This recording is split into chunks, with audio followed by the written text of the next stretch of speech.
पहले जब वृंदावन आया था तो हफ्ते तक वृंदावन में ही रुका, बहुत आनंद आया। फिर अगली बार जब आया तो आनंद थोड़ा सा कम हो गया महाराज जी। अभी महाराज जी वो उत्साह आंसू जैसे पहले आए थे महाराज जी। आप पहले जो आनंद होता है भगवान की कृपा से मिलता है, जीव को आकर्षण करने के लिए।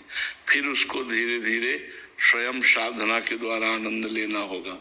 पहले पहले जैसे भजन में एकदम आनंद मिलता है ना, वो अपने भजन का आनंद नहीं होता। भगवान उसे आकर्षित करने के लिए अपनी तरफ से देते हैं।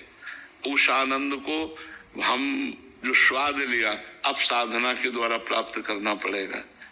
नारद जी के प्रसंग में आता है कि वो जब बालक थे तो जब भगवान के भक्तों की 4 महीना सेवा करने के बाद संत चले गए, माँ पधार गई, तो घोर जंगल में गए और एकांत में बैठ कर के पीपल के नीचे जे भी ध्यान किया तो ये भगवान की मधुर झांकी आ गई और वो तुरंत अंतर ध्यान हो गई।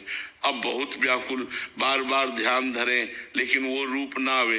तब आकाशवाणी हुई कि अय बालक, मैं तुम्हारे मन को आकर्षित करने के लिए केवल ये आनंद दिया है, अब तुम्हें जीवन भर साधना करके परिपक्व होना पड़ेगा, फिर तुम मेरे स्वरूप को प्राप्त होगे। तो वही भजन करके फिर नारद जी के रूप में प्रकट हुए। तो जो हमें प्रारंभ में भजन में आनंद मिलता है वो हमारा भजन का आनंद नहीं होता, वो भगवान की तरफ से दिया हुआ आनंद होता है। अब उसी के लोभ में हम अपना भजन बढ़ाएं और धीरे धीरे उस आनंद की तरफ बढ़ें।